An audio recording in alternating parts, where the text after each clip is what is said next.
All right. So I want to thank everyone for joining us today. We're excited to bring you our next presenter in our quarterly writing workshop series. Today's presentation is with Allie Pleiter. We're very happy to have her back. And we're talking about using fiction elements in your nonfiction writing. So for those of you who are in the room, please let me know if you have questions and I'll ask them to Allie. And for those of you joining us on Zoom, please post them in the chat. And so let me introduce Allie. Allie is a best-selling international author who honed her talents in the world of popular fiction, where she still releases multiple books a year. She has over 50 published titles to her name and has sold over 1.6 million books around the world.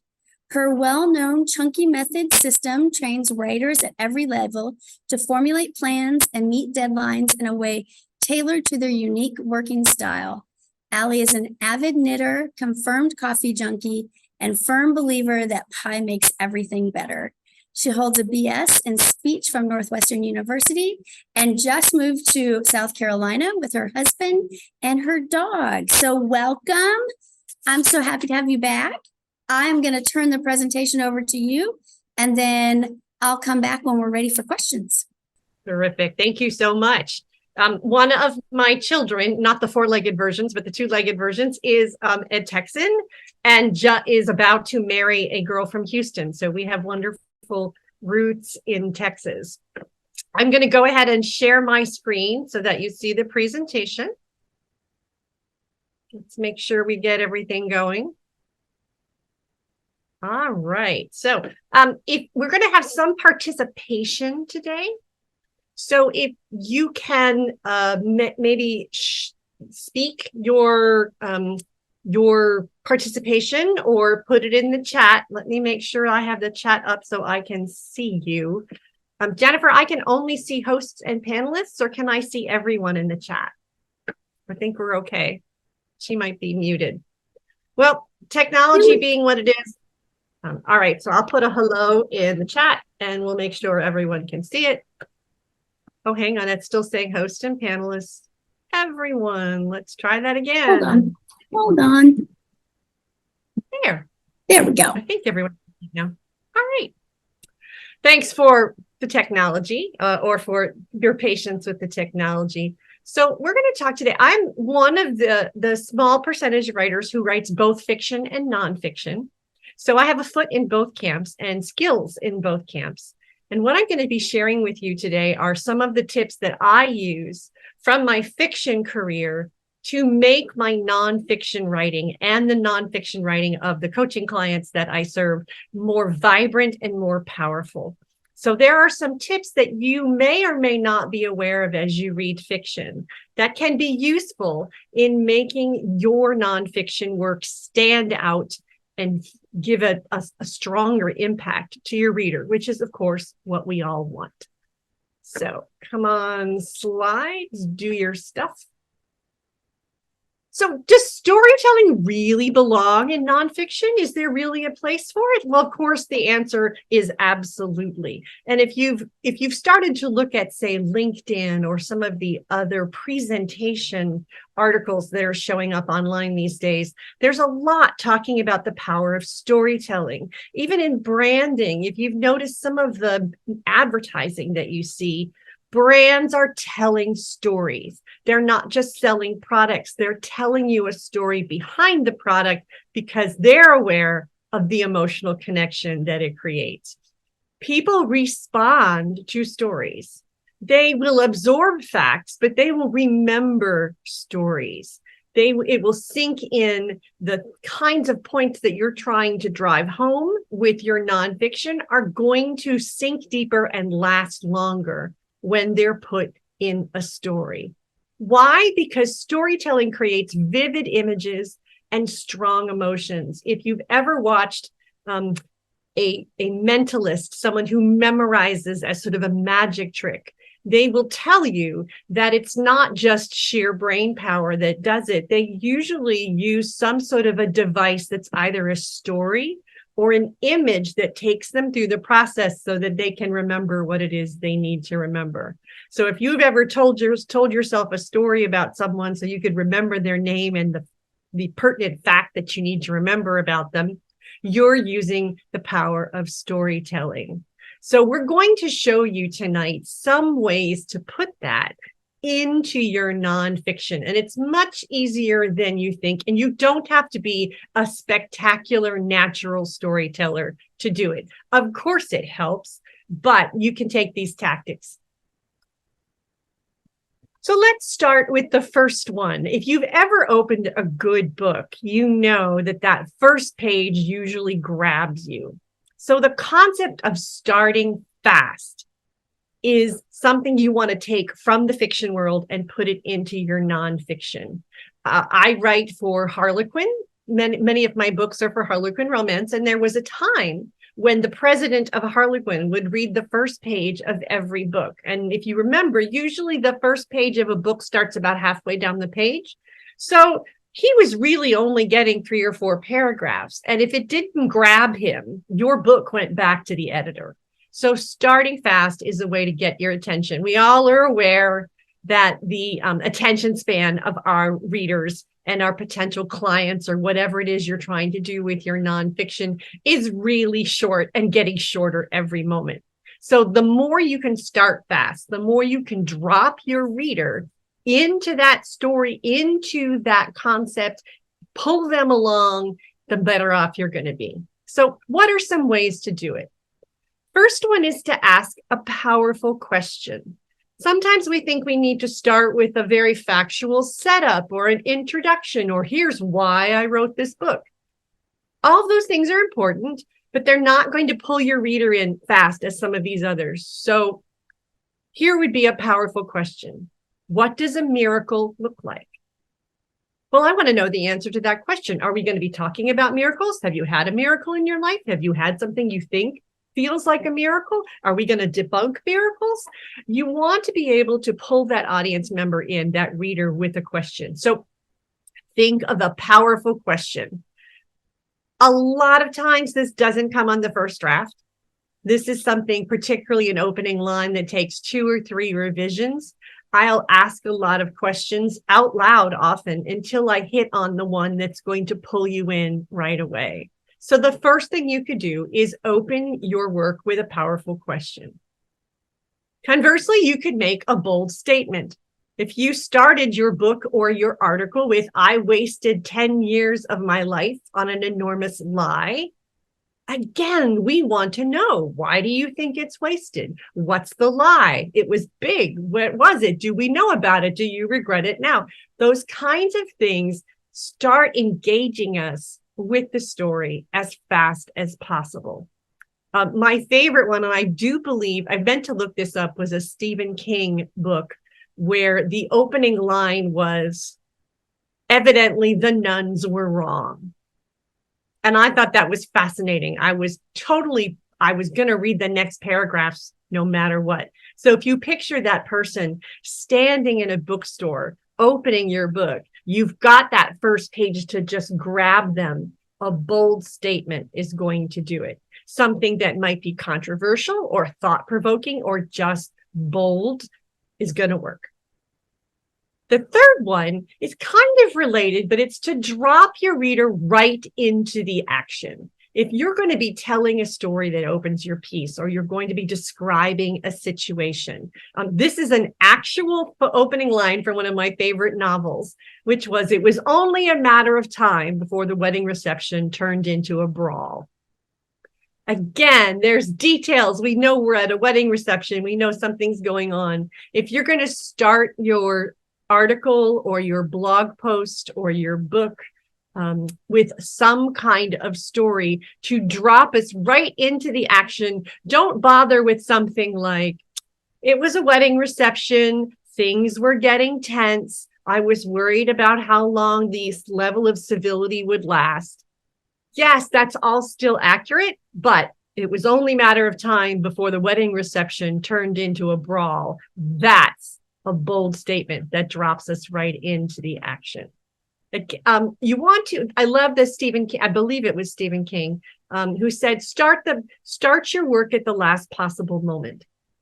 If you're starting with a story, and again, I believe stories very much belong in nonfiction, start it at the moment where everything starts to happen, at the moment where the action begins, at the moment where the idea comes to you, where suddenly the thought process behind what you're trying to share has crystallized for you. Take us right to that moment, and that will start us fast and bring us in quickly. And we're going to turn the page and keep reading, because you only have 3 or 4 pages to grab that reader. Or if it's an article, you've only got 3 or 4 sentences. So make sure they count and start fast. Now, another way to do this, whether or not you're telling a story, but usually it works best, is if you're doing like a case study or something like that, or describing a client, if you're writing nonfiction, or describing a person who is addressing the issues that you're going to address in your book, is to launch with dialogue. We often don't think about doing this, but it can serve a lot of different functions at once. For example, it can introduce a character or the person that you're talking about, the person who becomes the main character or the main actor in the circumstances you're describing. So let's take a look at this sentence. I don't know how y'all can stand to live up here. I'm freezing. Now, certainly not someone who lives in Texas right now or in South Carolina where I am. But there's a couple of things that we learned from this sentence. First of all, we know this person is not native. We know they're visiting wherever it is they are. We know it's cold where they are, and they're not used to it. And with the use of the vernacular with that y'all, we know that person is probably Southern and may or may not be talking to Southerners. So now you could lay all of this out in narrative to say, this person was not accustomed to the cold or whatever, but you accomplished all of that in one sentence with some carefully crafted dialogue. Again, this is one of those things where you've got to sort of work at it and tinker that one sentence for a while. But as you become more attuned to all the things the dialogue can do in opening your chapter or your section or just a piece of narrative from your book, the better off you're going to be. It can also create instant circumstance. If any of you have ever taken an improv class, you know that the way to the first person who says the first thing in a scene can set the scene very quickly if they're skilled. So let's take a look at this one where it says, how did this company get so far from what I dreamed when I started it? If you're talking about leadership skills or an HR issue or something about someone who is a CEO or an entrepreneur, again, look at all of the things that we learned from that dialogue. We learned that he's the owner, the driving force behind the company, maybe the founder, maybe the CEO, because we know he started it, that he's a visionary. He had big dreams. And we know those dreams are not panning out. This company does not look like what he wanted when he set out. So if you're writing a book about business leadership or what have you, already I understand as a reader that you're going to address these issues and that you get me. If I can put myself in the place of this CEO and I think, yes, I felt like that, I'm going to keep turning the page. I'm going to buy the book. I'm going to read the article. You're going to engage that reader. The third one is to establish a setting. So here's one where you would say, are you sure I'm allowed to be in here dressed the way I am? Well, there's a lot we can learn from that. This person is probably in a formal setting. They're not comfortable. They're not dressed the way they thought they should. All of these things bring us right smack dab into the situation. Now, these are all things that happen all the time in novels and fiction writing, but they're absolutely tools that you can use to open or start parts of your nonfiction. So let's take a turn at this. Find a piece of paper or whatever keyboard you've got handy and try one of these sentences.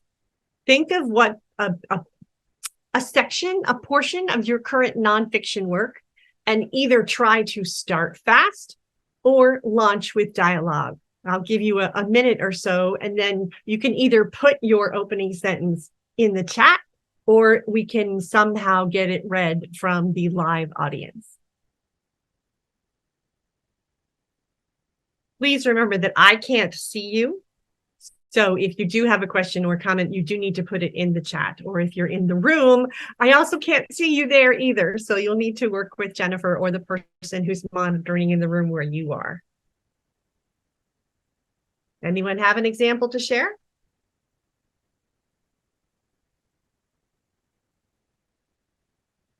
Well, if you do, please put it in the chat and we'll continue. But, oh, I see one. I didn't expect Ben to look like that, especially out here in the settlement. Yes, an excellent example. We know things aren't looking right. We know they're out in the settlement. So these are situations. You've dropped us right into the circumstance. You've dropped us into the setting. That's an excellent example. We got some people working on their examples, so why don't we give it another 30 seconds or so? Oh, Cynthia has a good one. I can't believe crawdads really live down here. Do crawdads really live in holes? Again, we know that this person isn't familiar with their surroundings. We're kind of wondering the same thing, perhaps, if we're not familiar with crawdads. Now, this is a bold statement from Christy. I think I may be responsible for my grandfather's death.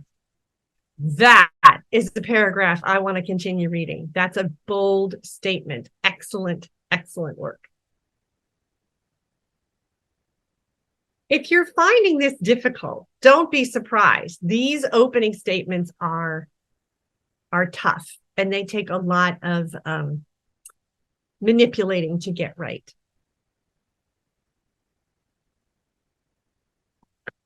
Drew for business meeting.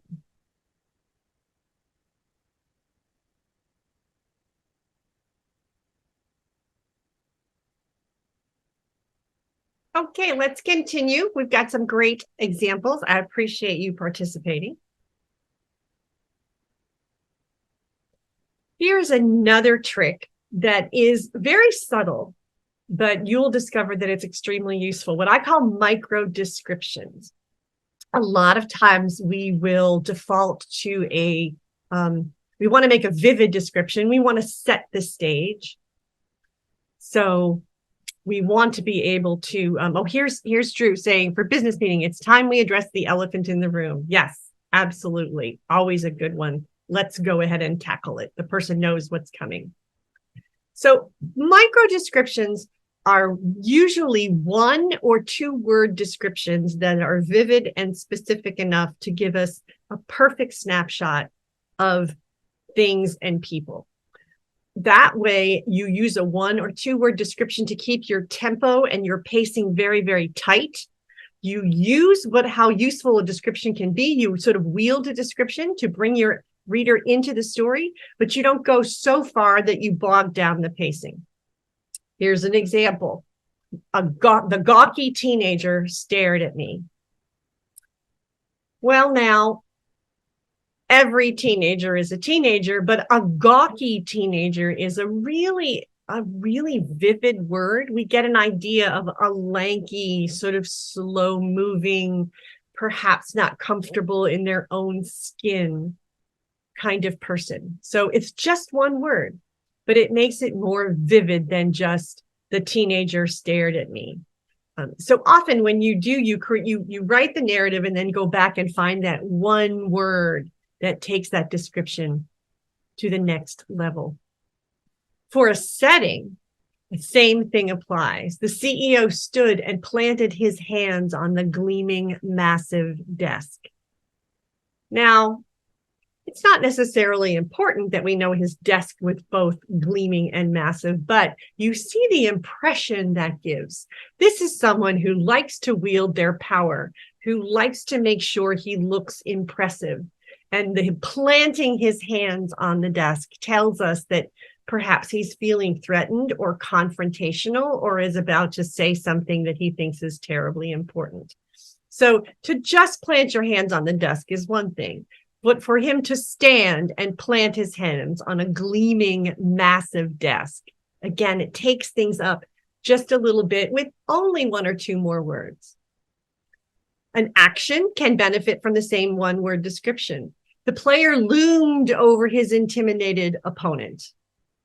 We could say that that the player was intimidating, or that the opponent was intimidated. But for the player to loom over his intimidating opponent is much more vivid. This is probably one of the best places to get out your thesaurus, either electronic or hard copy, to come up with the word that has just the right shade of meaning that you want to convey to your reader. So again, micro descriptions are ways for things to get very, very vivid, very, very fast. Don't bog things down with a lot of description. Don't get Dickinsonian, but you still want to make things vivid, and you still want to bring your reader into the situation, or to be able to picture that person in what you're describing really, really vividly. Plot twists obviously are something that come from the fiction world, but they're another sort of surprise that you can use to get your reader involved. One of the ways to do that is foreshadowing, which again is something that we think that usually belongs only in the world of fiction, where we say something, it was a dark and stormy night, that kind of thing, where we say, I would live to regret this day, that sort of thing. So here's a foreshadowing. That dark day would change my life for the better in ways I could never have imagined. If you were to open a book or an article or any piece of writing with that, you are definitely setting your reader up for wanting to read more, because we understand it's a switch, right? For a dark day to change your life for the better, that's a story we want to hear. That's a progression, a journey we want to take with the person in your story, in your article, that client that you're telling about, that person who used your system, the information you're trying to share, and their life changed dramatically. You want to be able to, again, tell that story. So foreshadow, often with something that's contradictory. It was a sunny day and the saddest day of my life. That's a switch. It's a twist. It's not necessarily a plot twist because you're not changing the action in the story, but you are using contrasts in a way that surprises us. Is there a surprise ally in your story? Who knew a total stranger would offer me the best advice? Again, if you open with something like that, we want to hear the rest of that story. We want to know what happened. Who is this total stranger, and how did they give you the best advice? And what was the situation where you were getting advice from a total stranger? Again, best advice isn't necessarily expected to come from a total stranger. So you take a contrast that your reader might not be expecting, and you use it to sort of surprise them, to startle them, and get them to want to read more. Or didn't see that coming. If you talk about, you're about to learn how things didn't work out the way I expected. So here's an easy, almost obvious example. Didn't see that coming. My plan was sure to work, right? Wrong. I expected trying to do something off the top of my head. I expected my tenure as the HR vice president to be easy. It was anything but. Of course, most people know HR is anything but easy, but you can see what I'm trying to get at here, where you want to, the rhythm of this almost, I like to think of it, of course, I'm an author, so I think in metaphors a lot. I like to think of it as a tennis serve, where there's a setup and a hit home. So there's the dark day and change my life for the better. There's the total stranger and the best advice. There's the plan was sure to work and the wrong. So it's not necessarily a punchline, but you set up one thing and then you introduce another in a way that's surprising or startling. So let's try that. Take a few minutes and come up with a micro description, or what we're calling a plot twist. Share it with the room or in the chat. We'll give it another minute or so for people to be writers to be able to be crafting their sentences. This is tough stuff. This is next level writing, but it's going to take your work to the next level and make it more impactful. Janice has put in, she was so sweet. I never saw her complete change of attitude coming. Yes, exactly. That's a little bit of foreshadowing, but also that sort of 1-2 punch that we talked about. Christy put in, he saved all his money to buy a house only to have a health crisis that cleared his bank account. Yes, that's definitely foreshadowing. That's a story we want to hear. We want to understand what happened. What was the effect? Is he okay now? You've pulled us right into the story. And that's the exact outcome that we're looking for with these tactics. Give it another few seconds to see if there's one more out there. All right, then we'll move on. Oops, let me find my cursor. My cursor disappeared again. There it is. So what we're doing here is the traditional prime directive, the traditional thing you most want to do in fiction, which is to show, don't tell. Don't tell us what's happening, show us what's happening. And this just as true in nonfiction as it is in fiction. If you've ever had a fiction work edited, you'll often hear an editor say, you're doing show, don't tell. I mean, you're telling, not showing. The same is true for your nonfiction work. So your actions are going to convey what you're trying to say far better than just describing it or telling us he was fearful. In this sentence, relief brightened his steps as he walked back inside. Well, you could just say he was relieved and he walked back inside. But if we see that his steps are brightened, we can see what's changing in his body. We see the outcome of that emotion. And then we are in the moment much more than if you just tell us he was relieved. So it's an action that shows an emotion or a transformation. Dialogue can do the same thing. The more someone is stressed or under stress or upset, they will speak in shorter and shorter sentences. Particularly if you're wanting to launch with dialogue, it's important that that dialogue sound natural. And that's sometimes hard to do because we tend to write dialogue like writing, and we should write dialogue the way people speak. And for the most part, people speak in incomplete sentences. They repeat themselves, especially if they're under stress. So something like this piece of dialogue, you forgive me? Really? I can't believe it.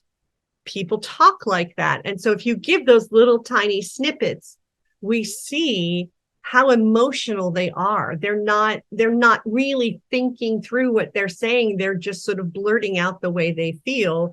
And that tells us that this has been a huge moment for this person.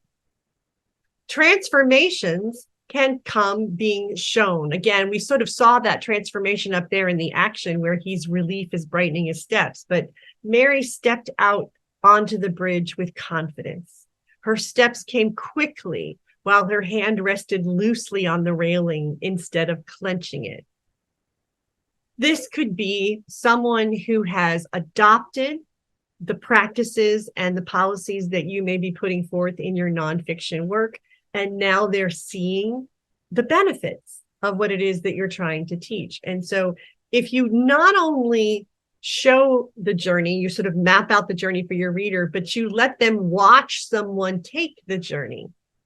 Either it's a client, it can be the sort of business parable, if that's been very popular. If you take a fictional character through the process that you are trying to teach your reader, again, we respond to that in deeply emotional ways that we wouldn't do ordinarily. So show, don't tell in all of the ways that we've talked about. So One of my favorite things about nonfiction writing is that sort of let's take it home. And it's what I call the so what and what now. So what, as you're writing nonfiction, is basically a way of saying, why should I care? Why should I bother doing what you're telling me I ought to do? Why is this important? Why am I going to pick up this book or read this article or this blog post? So you want to say, so what? You want to give them, here's all the information and here's why it matters. Usually this shows up in the conclusion of your book or the conclusion of a chapter or an article, but the so what, and then the what now. Always leave your reader with a takeaway. Now, these are specific to nonfiction, but I wanted to give that so what and what now to you in terms of our nonfiction work together. So tell stories that make your point. Don't just make your point. Tell a story that makes your point for you. That's not to say that you can't follow it up with factual information, but you want to be, and facts and theories and things like that. You should definitely lay those out, but tell the story to make your point as well. I just noticed that Cynthia put in another statement here. I was lying here lonely and broken because he ran off with my wife. Yep, that's a story. That's something we want to read. So tell stories that make your point. Again, use brief but vivid descriptions. Vivid descriptions do not have to be long. They don't have to be the, multi-paragraph descriptions that we all know from Victorian literature. Readers just won't stand for it anymore. When I first started writing in fiction, a novel was about 100,000 words. That was a standard novel. And now it's down to 80 or 70,000 words. And certainly all the articles and booklets and everything else, we are getting a shorter attention span. You need to get to the point right away. So make sure you get the benefits of a vivid description, but you don't have it dragged down by being too long. Utilize dialogue. We've talked about all of that. Use the power of speech and people talking to each other. A lot of editors, when they see, and it used to be a little easier to do this when we submitted things in hard copy, but I have seen editors do this on electronically submitted material. They'll zip through it and just look at how much white space is in the text, because the white space means there's dialogue and not just you talking to your reader. You've ever read a book that's just margin to margin paragraphs. It's difficult to read. It feels like a lot of work. So utilize dialogue to lighten it up, to drive your point home, to show a conversation between characters who come to the same realizations you're asking your reader to come through. Surprise your reader with those plot twists. Give them something to go, wow, I didn't think about that. Shock them a little bit in a good way. So surprise them. And be conversational as well as informative. We've all read books that feel very pedantic, that feel very, you should do this. Now, they may actually need to do that, and that may be the point you're making. But the more you can bring it out in terms of conversation, phrases like, I believe, I feel certain that, it's been my experience that, you and I both know that, when whatever. So be conversational. If you can achieve that by actually dictating your work rather than just writing it out, a lot of times when I'm working with a client, I will ask them to just tell me. Don't write it. Don't try to be clever or elegant. Just tell me. And that becomes the starting point.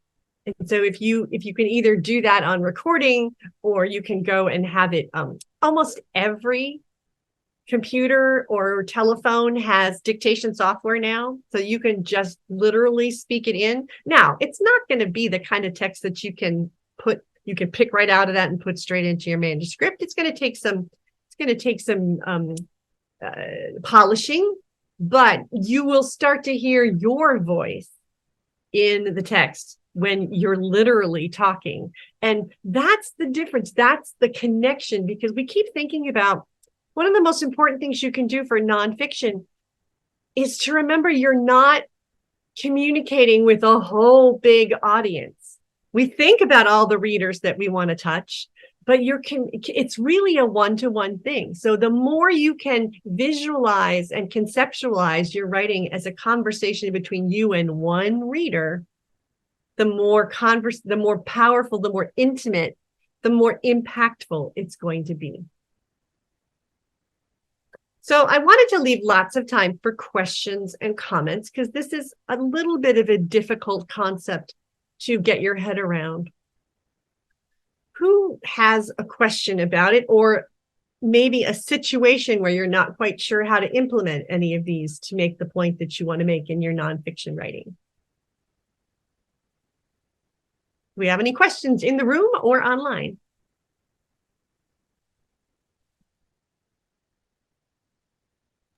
No questions in the room here. Let's see if we've got anybody who has questions in the chat. And we have some extra time, so if you want to ask me anything, we can open it up to any writing topic, not just using fiction and nonfiction. I'm happy to answer any questions. I'm personifying still. Are you asking, is personifying still a concept in fiction writing? Tell me a little bit more about what you mean by that. Personification. Can you elaborate a little bit? Tell me what you mean by personification. Whispering willows. So giving human qualities to inanimate objects. Am I got it right? Yes. Okay. I have not seen it stricken from any of my work. I work with 2 different publishing houses for my fiction work, and I do it all the time, probably. It's interesting in that the things that we have thought about being edited out of fiction work, I'm not sure that this is as true for nonfiction, but the things that we've thought about being edited out of fiction work are happening less, again, because of the same concept of feeling more conversational. We want to hear the narrator's voice. We want to hear them almost as a character, not intrusive so that it's too difficult and they're taking over the story. But things that may have been considered grammatically incorrect, talking in incomplete sentences, repeating themselves, even in the narrative. I often use incomplete sentences in my narrative, especially if my narrative is first person. And there was a time when that wasn't used, or contractions, things like that. All of that is coming much more, I don't want to say casual, perhaps natural is a better word. So I guess the short answer is yes. It's still a concept that's still accepted, at least by my editors. I'll take Christy's question. My writers group had a conversation about layering and the structure driving the story or plot. Do you have any approach or methods? There are a gazillion different story structures, particularly for fiction. I tend to use the hero's journey, which is almost a circular plot. But I usually tell people to find a structure that they like and then go online and look for a visual representation of it. I have many clients who use the Save the Cat, which is a screenwriter's sort of, there's a 3-act. There's a lot of different structures. I don't think one is better or more correct than the others. I think whichever one makes the most sense to you. The hero's journey happens to make the most sense to me. Or in terms of romance, where I make a lot of my writing, it's almost an inverted W of build up, drop down, build up some more, have the bottom really drop out of the story, and then make things all better. So whatever visualization or representation speaks to you, that's the one you can use. Layering is always good. You always, particularly if you're going all the way to book length, as opposed to a short story or a novella, you can't just have one plot. You've got to have subplots. The subplots have to feel like they all contribute to the main plot. It can't be just sort of something you stuck in there as a diversion or entertainment.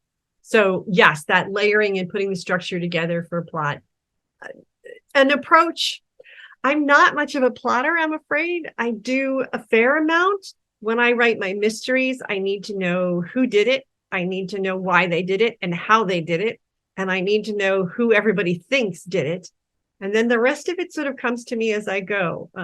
That's not true of many of my writer colleagues.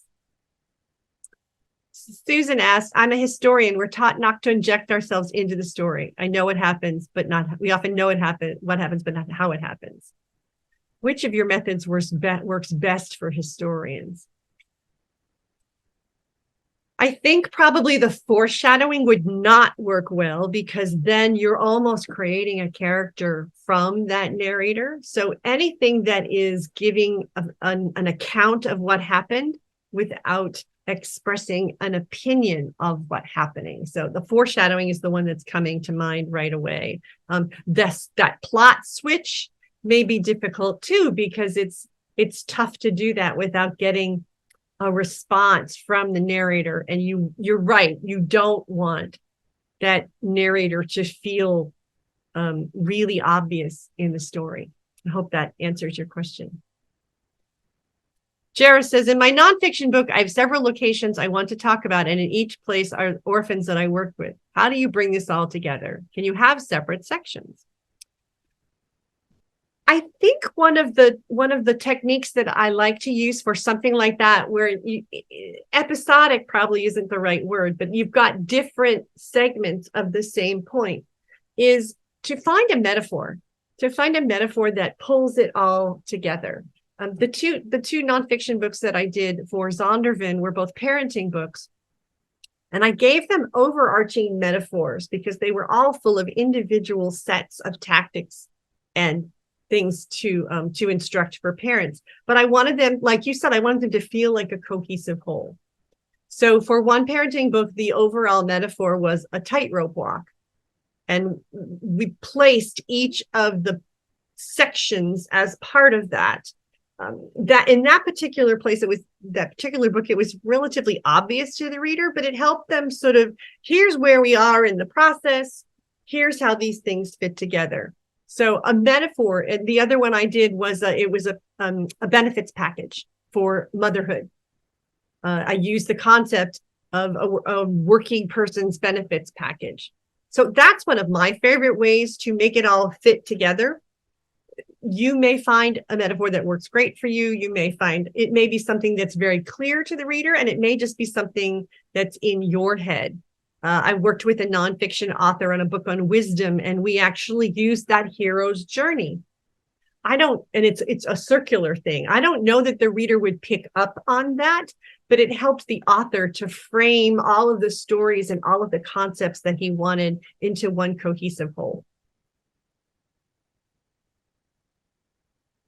These are great questions, by the way. Do we have any other questions or comments? Things that you think, oh, that doesn't strike me, right? Or that's, think about what is the concept that you'd like to, which one feels like, yes, that's going to solve a problem for me. Which of the ones that we talked about tonight feels like the thing you're going to pick up next time you go to write? We really like them all. Yay, that's good. Yeah, I wanted to give you sort of a toolkit that you could pick out things that work. Start fast.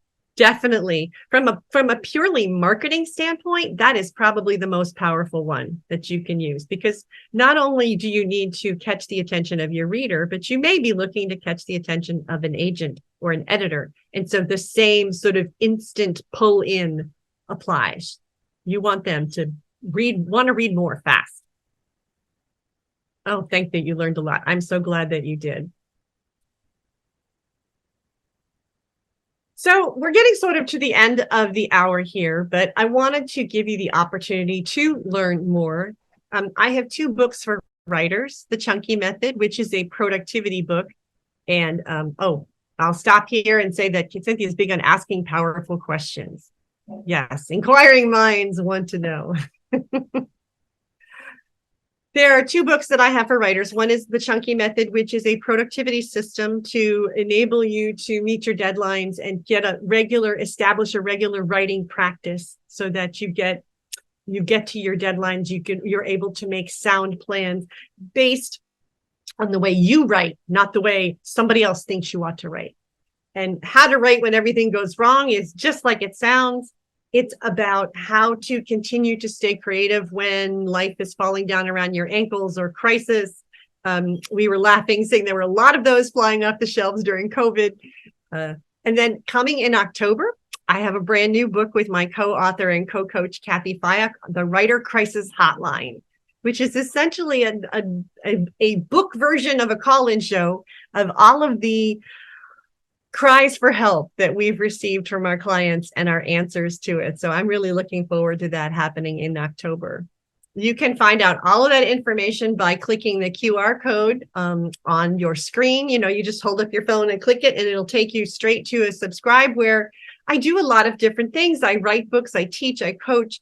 You can choose which kind of information you get so that if you are not interested in learning about mysteries, I'll only talk to you about other kinds of things and writer concepts. So that's everything I have to share with you tonight. I'm so pleased that we spent this time together. And if you do end up using one of these tactics in your next piece of writing, please feel free to share it to me. Don't share it to me, share it with me. My email and my website are on the screen, and I would be delighted to hear from you. I'm going to stop sharing my screen now so I can see some more folks. As soon as I find my... the joys of technology. Who knew we'd be having television studios in our writing rooms? I know. So many things that we never thought we'd be doing a couple of years ago, for sure. And I'm so glad we had such a great active chat today. So I want to thank everybody for joining us today. I hope you got some good information. We do have copies of Allie's books available to check out from the library. So you're welcome to do that as well. We did record this presentation, and we've recorded some of our previous writing workshops, and you can find them on our YouTube channel.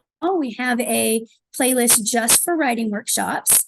Be sure to subscribe and turn on your notifications so you'll get great videos for all the neat things that we're having.